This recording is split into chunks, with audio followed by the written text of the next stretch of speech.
All right, no better way to start than hitting the record button, right? Here I am, Shane here with dailyastrocat.com, and here's our second part of the top weekly astrological events. That's what you're here for, right? Weekly astrological events. The second part, this is going to start on Thursday of this week, so the coming week. So that would be December 1, 2, 3, 4, maybe the 4th, maybe the 5th, somewhere around there, the 5th. Anyway, hey, let's get to right down to business, okay? Let's go.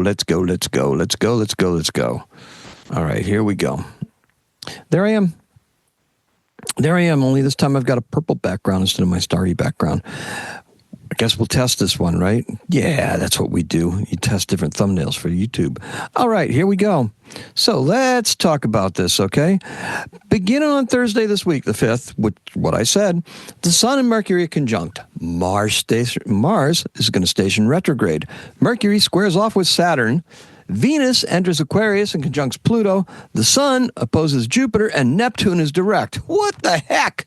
Oh my God, what are we making a stew? There was already 5 events from the week before, right? Yeah. Now, mind you, not all this stuff happens at once, and not all of it is of equal importance. It all kind of blends. It's like this mishy-mashy kind of thing where you're just like, oh, what are we doing? It's like making, when you take all the food on your plate when you're a kid and you just decide you're going to mix it all together and you do everything, or if you decide you want to try to invent a new amazing concoction of something. You take and you clear out the spice cabinet and you put every single spice into the thing and you mix it up, and usually it just ends up being blech. But in this case here, we're going to tell you what the proper proportions are that you should use, because any recipe is just a whole bunch of stuff jammed together, right? It just depends on what the proportions are and how they're featured. That's what the beauty of dailyastrocat.com is. This is going to help you figure out what we're featuring this week. Okay, now that we have all that confusing stuff that we said, let's talk about it kind of like in order. Oh, there's my AI-generated Temple of Venus. I told you this AI stuff is getting better, right?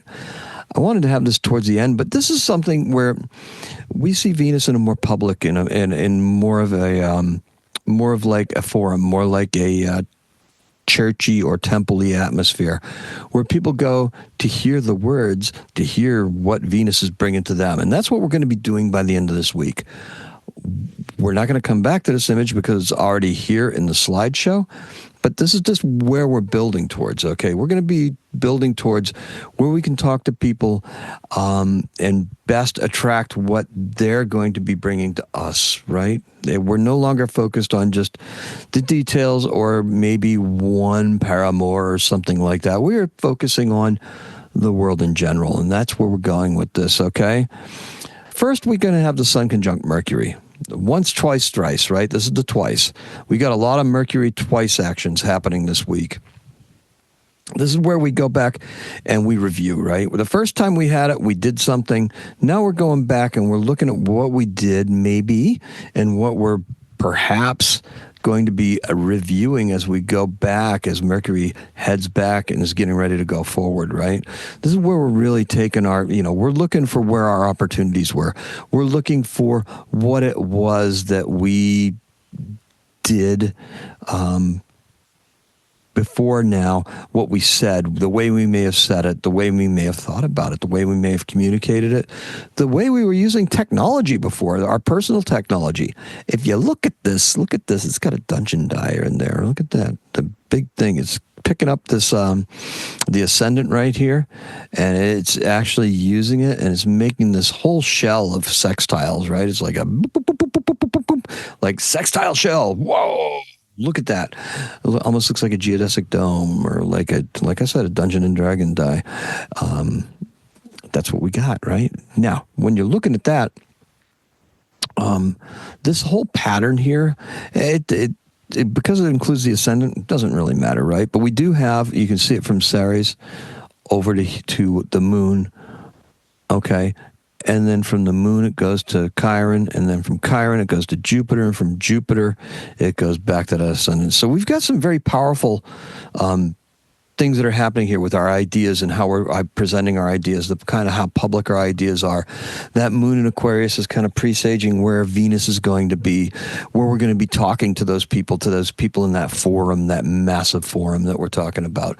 Moving forward with our creativity, as our creativity enters that sphere where it becomes more for everyone as opposed to just for us or just for individual folks, right? Dark Moon Lilith sitting there. That's our urge to really to break with the whatever it is that we have that's holding us back, and be able to really express ourselves in a way that goes beyond this traditional relationship here. It's going to have those hallmarks of Venus, but with Venus in Capricorn, and then moving in to Aquarius, we go from the solid earth grounded ideas to ideas that are more out there. It's the final phase of what the air signs are. If Gemini is our own internal thought processes and everything like that, and Libra is that process brought to a few people. This is brought to many people, okay? These are ideas that are presented to a large body out there.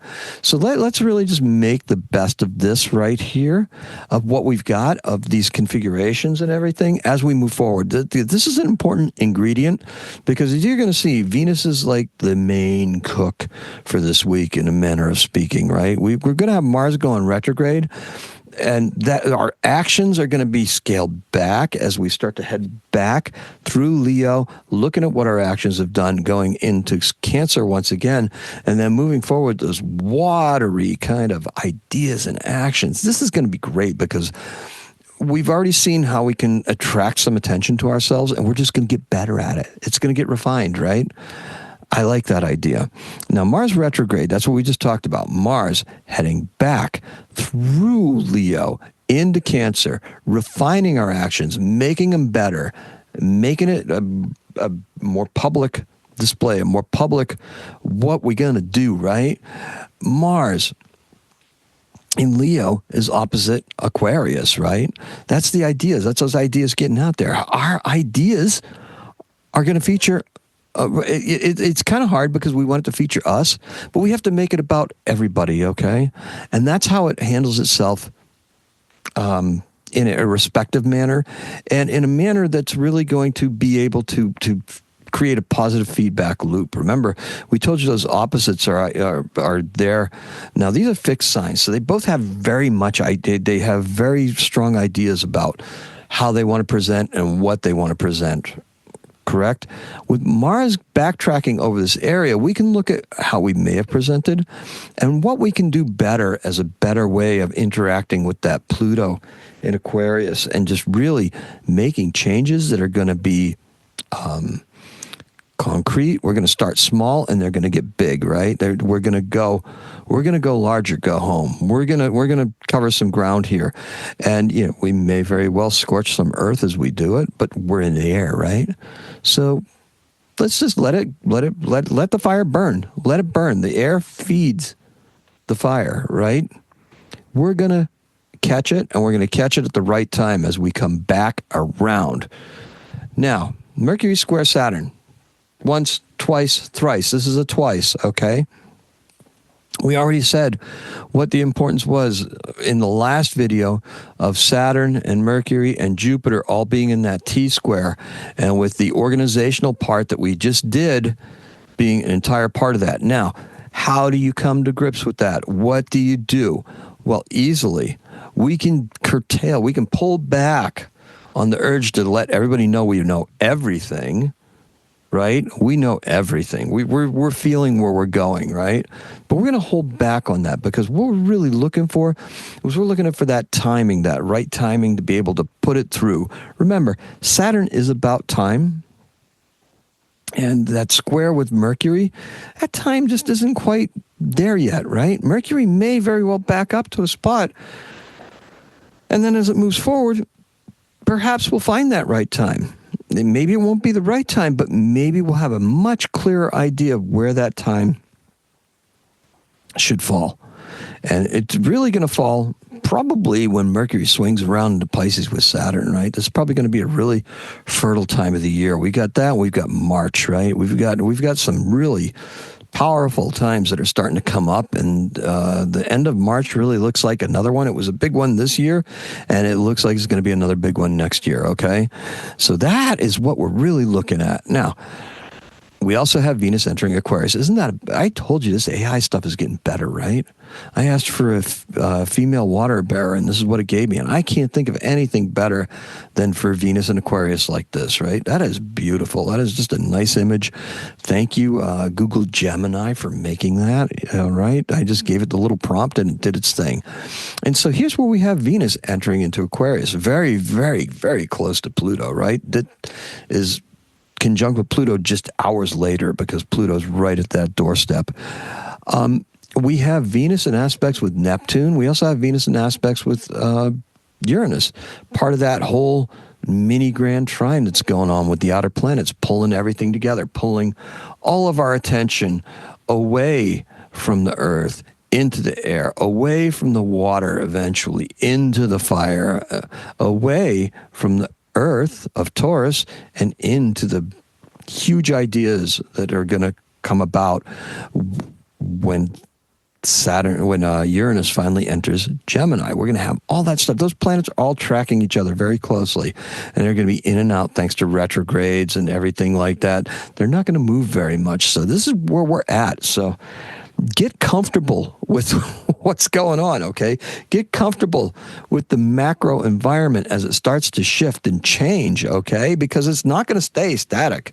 Where we're at is not where we're going. The constant, remember, the only constant is change, right? As we move forward, as we enter this new age of Aquarius. We've got Pluto sitting there right now. The moon is there right now. Venus is in there right now. You should know where you feel with this kind of change. You should know where you feel, where you're heading, and where society's going, and what role you can play into taking some of these, the dynamics that's there, and using it to your advantage, because we have Venus and Pluto conjunct. So that means that, they don't really see eye to eye sometimes. But in this case, we're going to be able to use that those Plutonian assets to benefit the collective, and also to bring things upon ourselves, bring it to ourselves, use it for our own advantage as we use it to attract Plutonian things to us, right? And Plutonian things can also be rich as other people's money, right? That's that eighth house connotation with Mars in retrograde, the actions. We're not really beholden to action, but we are beholden to what we are doing and how we are going to be utilizing this stuff, okay? On Thursday, this is where we shift gears, right? We were once concerned with what, how, and what we say. We refined the ways in which we compose and deliver these messages, okay? Yes, we have. This is part of the Mercury retrograde and reviewing. There's an increase in efficiency here that's going to get you noticed, okay? If you've refined the message, you've taken the lessons to heart, and you put them all together, you're getting noticed, all right?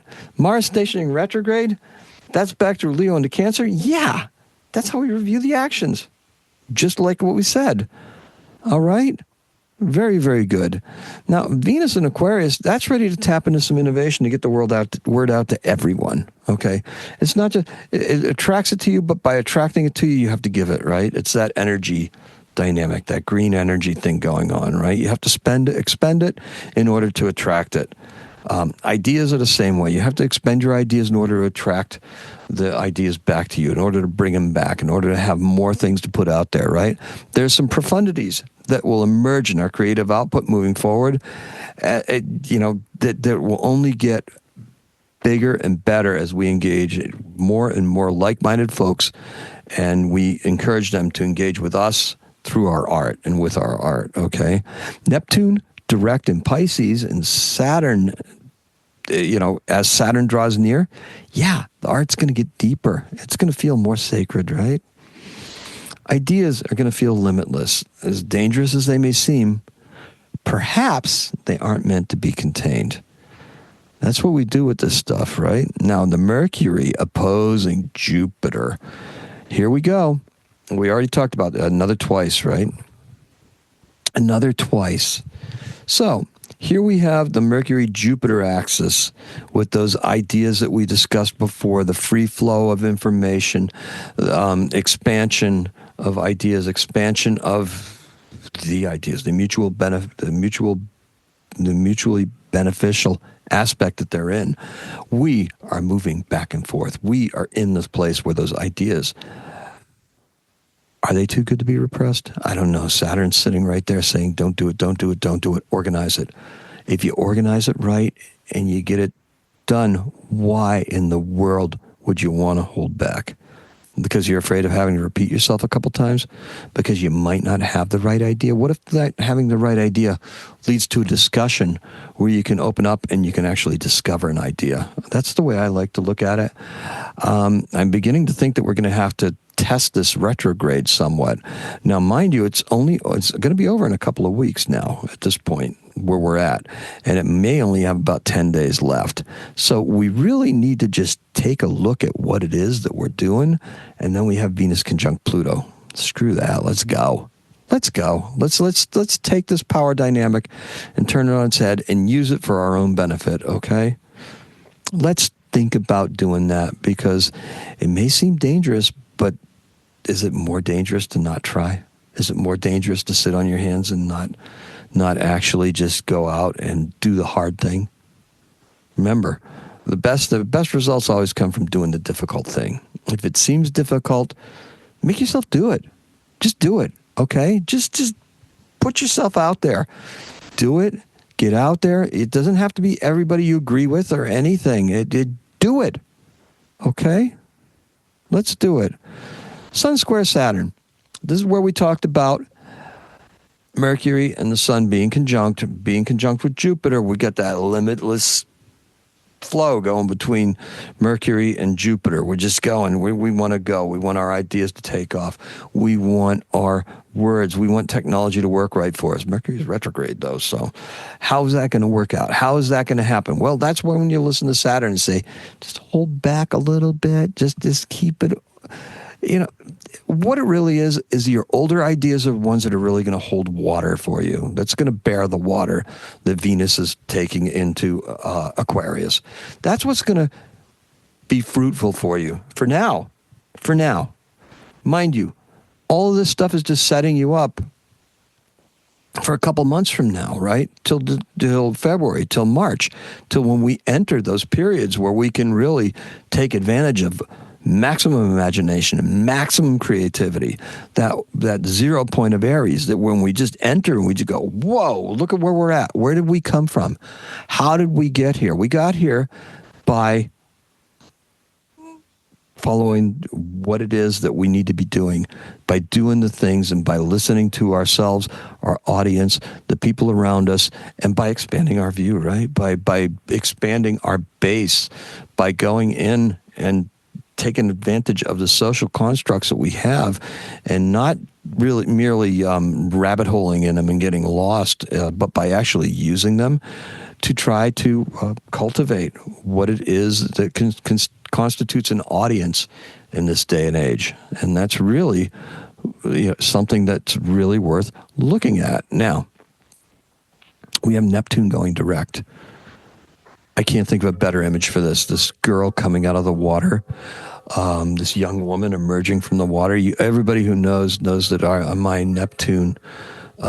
my Neptune cosmology is female. It's not the sea god Poseidon, because that's salty and weird. It's Neptune. It's Neptune being the higher vibration of Venus. The red skirt, the red clothing that's on her, I really like, because Neptune's going to be entering Aries, and we all associate Aries and Mars energy with that red color. And that's how we're going to be moving forward. And this is a very profound image. Once again, it's AI, but it's a very profound image, and it's just something that really, really speaks to me. As Neptune goes direct, as Neptune starts to turn direct, have we been seeing things for what they really are, or have they been really clouded worse? Are we better off with Neptune direct, or are we better off with Neptune retrograde? I don't know. I don't have the answer to that. Before the U.S. presidential election, I would have said that things are clear with Neptune retrograde, only because Neptune is supposed to confuse, and the opposite of that, the delayed reaction.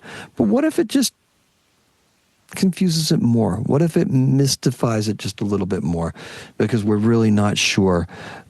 Part of the normal course of the outer planets is to have those energies be retrograde for half the year. So half of the year, I was born with Neptune, Uranus, and Pluto all retrograde. Okay, does that mean that, my revolutionary thinking and the way that I go about things and the way I go about change is somewhat slow? No, it doesn't mean that at all. What it really means is